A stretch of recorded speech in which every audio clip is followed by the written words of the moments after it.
about the major storm system that's heading our way here in Long Beach. And as you've heard, we're expecting a storm that could bring between 5 and 7 inches of rain here to Long Beach, starting on Sunday, with heavy rain on Sunday, lasting through Tuesday. That's more than we usually get in a year, so it's a lot of rain. And so today's message will tell you what we've done, a bit of our preparation. We'll talk a little bit about what will happen during the storm as we respond to crises during the storm, and then what we should be able to do, what we ask our residents to do to also prepare, and then the last phase, which is the recovery. So really 3 phases to this effort. This means that we're going to experience some degrees of flooding, power outages, other challenges, and so we want to make sure folks are prepared through that process. I want to assure you that Long Beach, we are a big city. We're a city with a public health department, with our own independent fire department, our disaster prepared department, and we've been hard at work doing everything we can to prepare for this storm, to protect our residents and our businesses, and we've activated our emergency operations center to review our plans and coordinate our response. You can see behind me in this facility, we have portable pumps and vacuum trucks, emergency generators, lights, and much more. More capacity than most cities in the state of California. We've also taken several steps to mitigate the impacts of the storm during the emergency. We've conducted inspections and performed maintenance to ensure that catch basins in our flood-prone areas are clear of debris, that pump stations and seawall plugs are functioning, ensuring our crews are staffed this weekend and ready to respond in storm if we have blocked storm drains or fallen trees or other storm impacts. We have brought on additional swift water rescue teams to ensure we're able to respond across our 7 miles of coastline at the end of 2 rivers, the LA River and the San Gabriel Valley River. We've activated our community emergency response team and our Long Beach Search and Rescue. These are local residents ready to step up. I'm a trained member of the community emergency response team, and we spent many, many years developing this team, and we are so fortunate to have such a good group of Long Beach residents ready to step up and respond to this call. We have rented high-capacity pumps to be deployed at the highest need areas, and we are continuing to build berms as needed along our beach. However, the City of Long Beach can't do this alone. We need your help and your cooperation to stay safe and prepared for this storm. So here are some tips for our residents and resources that you should follow. First, prepare an emergency kit with the essentials: water and food, flashlights, batteries, radio, first aid kits, medication, important documents. Secondly, have a family emergency plan and know how to contact and locate your loved ones in case of an emergency. Monitor local news and weather reports for updates and alerts. You can sign up for Alert Long Beach and receive free emergency notifications from the City of Long Beach at longbeach.gov/lbrain. We want you, once the storm begins and the rain begins, expect some flooding. So make sure you do your traveling and do what you need to do now and avoid areas that are subject to sudden flooding, like underpasses or low-lying areas or near storm drains. If you know that you have areas of your property that is prone to flooding, then prepare for it now, right? And we're proud to see that many of our residents have done that over the past few weeks. They've shown up to our fire stations, they filled up their sandbags, and so we're great to see such efforts in preparing. We want you to, if you see a flooded road or you see a flowing stream of water, turn around, don't go through it. We don't want, if you see a flood and if we advise you not to go past this area, don't go past it because your car could get stuck. And so just be smart through this process. Slow down at intersections, especially if signal lights are not working. Treat them as stoplights. Be cautious when you're driving, especially at night. Take appropriate steps to protect your property and your vehicles from flooding. Use sandbags as needed. Remove debris from your property. Park your cars in a safe location. You can also visit the following locations to get sand and sandbags. The Lifeguard Station, located at 72nd Place and Ocean Boulevard. Fire Station 7, that's at 2295 Elm Street. Fire Station 12, that's at 1199 Artesia Boulevard. Fire Station 13, 2475 Adriatic Avenue. Fire Station 14, 5200 Elliott Street. And note, Station 14 is temporarily closed on the 3rd Street location, so note that the actual location is going to be 5200 Elliott Street. If the station is temporarily out of sandbags, just know that our crews are continuing to restock our supply as needed as quickly as possible. We care about the safety and the well-being of our unhoused neighbors, especially during the storm. That's why the Long Beach Fire Swiftwater Rescue Team will be out checking on people living along the riverbeds to warn them about the risk of flooding. If you or someone you know is experiencing homelessness and needs a safe and warm place to stay, the city has several sheltering options available. You can get the latest information by signing up at our city's text alert program. For people experiencing homelessness, just text HOME to 99411 for English, or HOGAR, H-O-G-A-R, to 99411 for Spanish. Residents are encouraged to sign up for Alert Long Beach for free emergency notifications from the city. Download the city's severe weather brochure, available in English, Spanish, Khmer, and Tagalog, to learn more about how to prepare for heavy rainfall and for flooding. People are also encouraged to watch the Storm Ready video with safety tips that is available on our city's social media channels and website. For most up-to-date information, follow longbeach.gov/lbrain. So thank you for your cooperation and attention. Now I'm going to bring up Captain Jake Heflin, who is helping to lead some of the efforts to talk a little bit more about what the preparation looked like and what the response capabilities look like here in the city of Long Beach. Thank you, Mayor. First of all, it's good to see everyone here today. We appreciate the time. Really appreciate the opportunity to speak to our community. More importantly, to make sure the community knows your city is here. Your city stands ready to support you. Your city stands ready to respond to any unmet need that comes from this event. But we want you to be prepared. We want you to be ready. It's important that you take personal action now. Obviously, we had a rain event a couple days ago that really surprised a lot of people with the intensity of the rain. We had just under 2.5 inches of rain in about 6 to 8 hours, a significant amount of rain that caused local area flooding in some areas of our city. And people were not ready. It's important that you take time now to prepare. We have sand and sandbags available for you at our local fire stations. We are in the process of making sure that those stocks are filled and ready to go for your needs. Be patient. Be patient with each other. Support each other and take care of each other. It's important that we have these conversations with our family. We talk about having a plan. We need you to get alerts and know what to do. Alert Long Beach is our mechanism that we communicate with our city to accomplish that.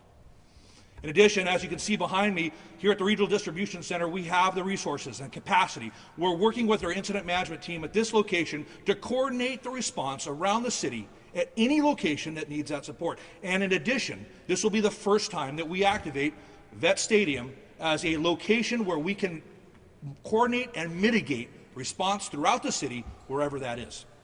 That's a huge step in the right direction because we've heard the need. We've seen and witnessed firsthand the historical impacts, not only from this last storm, but we know historically where our vulnerable areas are, and we have done everything we can to put mitigation projects in place to facilitate and accomplish and address those issues. Every city department is mobilized to support this response, and that's the power of community. And that's what makes Long Beach unique. That's what makes Long Beach powerful and strong and resilient. Together we're stronger. Together we're Long Beach. Thank you. All right, thank you. So we've spent the last few days preparing. The last storm was indeed a test for us to get around. We've cleared every storm drain. We've been able to get out and check every pump station. We've coordinated with other agencies like LA County and Caltrans to make sure that Caltrans is monitoring the situation on the 710. We monitor our city, our local roads. Caltrans monitors the 710. We have spent years building up the kind of capacity that you see today, more capacity than any city in the state of California, and we are ready. But we need for residents to make sure that you do our part. We work together as a team, and that you're smart in how we prepare ourselves for rain.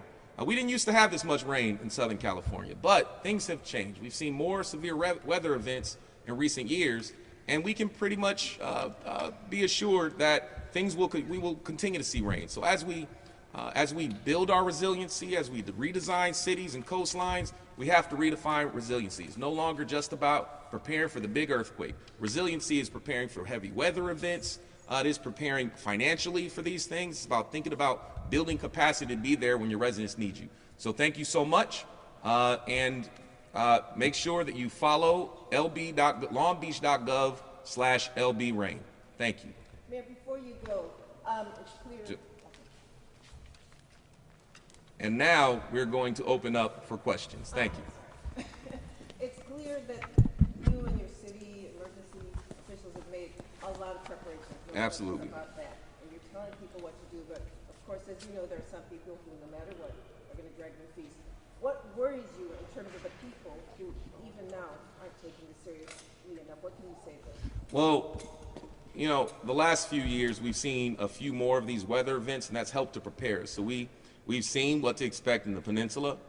We know that in the peninsula area, they're more prone. They're surrounded on multiple sides by, by water. And we are situated at the end of two rivers, Los Angeles River, San Gabriel Valley River. So when rain impacts the region, it manifests to a greater extent in Long Beach. And so we know to pay more attention to some of those vulnerable areas like the peninsula. And so we have crews set up and ready to respond. We are making sure that folks are there to answer the phone when you call.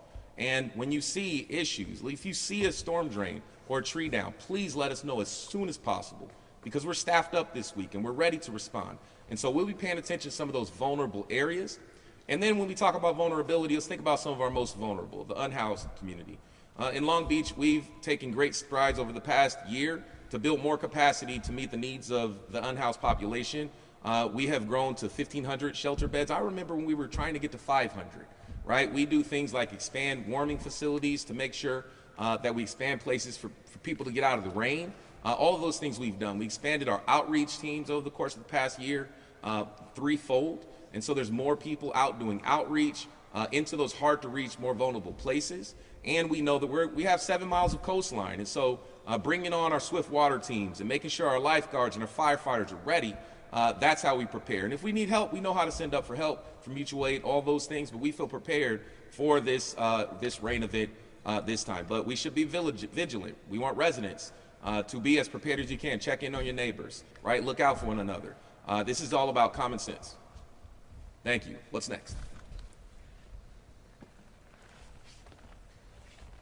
Well, I'll follow up with that. Sure, go for it. In terms of potential evacuations, are you putting out messages to residents of certain areas to be prepared in case you have to call for evacuation? Jake, you want to take that on? Sure, absolutely. Okay. You know, I think from our perspective, we really want to focus on 5 steps. When we talk about the 5 steps of Listos California preparedness, the first step we talk about is get alerts and know what to do.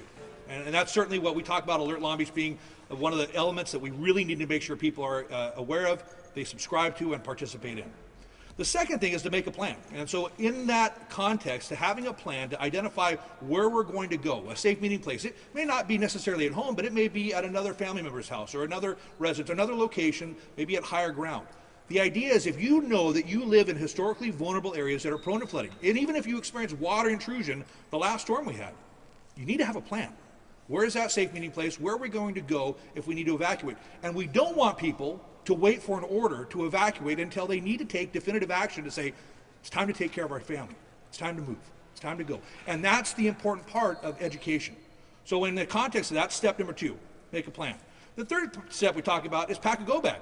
If you need to go somewhere, you need to pick up and go and grab those things that are essential items to you and your family, the go bag is an essential item to that. Medications, and Mayor commented on that, wallet, your cell phone charger, your batteries, flashlight, radio. The fourth step we talk about is building a stay box. If you're going to stay at home, you're going to shelter at home, obviously there may be impacts. There may be impacts to electricity. If you think you're going to be able to go to the store, we are encouraging people, stay off the road unless you absolutely need to be on the road. So build that stay box for being at home. Have enough food and water to take care of yourself. 1 gallon of water per person per day. 2 quarts for consumption and 2 quarts for personal use. And then the fifth step of the Listos California preparedness program is to help each other. Help your family, friends, and neighbors. Because that's really where the strength of the community comes from. So again, we don't want people to just sit and wait for direction. We want people to take action. That's what we're doing right now. This is a call to action, a call to each and every one of you. If you are concerned about flooding in your home, go out and get sandbags. Your city is here. We have sandbags available for you, but you need to take that responsibility, and apathy is a key critical component to failure. Again, it's not that it's not going to happen to me, folks. It's historical. And if it's happened before, there's a good chance it could happen again. And like the mayor said earlier, potentially 4 to 6 inches of rain over a course of about 3 or 4 days, that's a significant amount of rainfall and already saturated ground surfaces. So again, it's important. Stay out of fast-moving water. Don't go to the LA River. Don't go to the San Gabriel River and look at the water. Those are extremely dangerous areas. In addition to that, don't drive through flooded intersections. Stay out of those flooded roadways. And if you can, stay home. Stay home, take care, and stay safe. Thank you, Jake. The professionals are ready to serve, so let's make sure we all do our part. Next question. Any other questions? What's the recommendation if somebody goes to their local fire station and it's out of stock? Should they just check back at in a couple Sure. of hours or go to a different one? Sure. So we're making sure each of them are constantly restocking, and we're making sure that we notify so you don't, we're putting up notices and signs at each one. If there's one closer to you, sure, feel free to check it, but we are making sure each one is continue to be restocked. And the good news is people have been listening. Folks prepared for the last storm. Many folks still have their sandbags from when we prepared for Hurricane Hillary. So we're not seeing as much of a demand on the bags as we've seen during the preparation efforts for Hillary, which we think we did a pretty good job with preparation. We deployed more sandbags, thousands more sandbags than we traditionally have. And so we feel we have enough bags to meet the needs, and we'll continue to replenish at each of the fire stations. Good. Anyone else? Mayor, could you briefly Yes. go through the preparedness steps again in terms of building your, boosting your swift water rescue teams, making sure storm drains are clear of debris, those kinds of things? It was about 5 minutes of things, but we did a whole lot. I'll recap a little bit of it, okay? All right. So we've been spending the last few days preparing for this event. We have a big history over the past few years for preparing for these events, building up capacity like the distribution facility that we have here. We've set up an incident command center here. We're setting up for the first time at Veterans Stadium, away from the coastline, our mobile sort of command center, operations center, and all of our capacity. Get out and respond. So the things we've done is get out and clear every storm drain, check every pump station, ensure that they're working, functioning. Get out and acquire even more temporary pumps and mobile pumps. And so we have more capacity both here in this facility and will be ready to be deployed from the Veterans Stadium. We've done things like prepare to staff up, right? We have homeless outreach folks doing their outreach to our most vulnerable communities. We've staffed up with swift water rescue teams. We are ready, and the professionals are ready to respond, but we need the residents to do their part. Make sure that when the rain starts, take it easy, stay home, be prepared. It's a good weekend for Netflix or Disney Plus. No plugs, right? But this is a good time to catch a good movie, catch up on a show, right? And ride it out. That's okay, right? And so I would say just be smart. If you know that you see fast water, stay away from those areas. Long Beach is situated at the south point of two rivers, the Los Angeles River and the San Gabriel Valley River. Now is not the time to go to the river. Stay home. If you know that your home is vulnerable and you've seen flooding before, prepare for it now. Don't get up on the roof because you have a leak during the rain. You should be doing that today, doing whatever preparation you have today before the rain begins. And so this is about common sense. The city has a whole host of resources. Stay informed. We have the capacity to communicate with you via text, communicate with you via email. Go to longbeach.gov/lbrain to make sure that you have access to the most up-to-date information and that you are in our system to receive ongoing updates. Thank you. All right. Well, thank you so much for coming out and helping us get the word out to our community. That's what's important. Again, Long Beach is a public health jurisdiction, and we couldn't do this without the support and the help of all you helping us to disseminate this important information to our residents. Thank you so much. Thank you.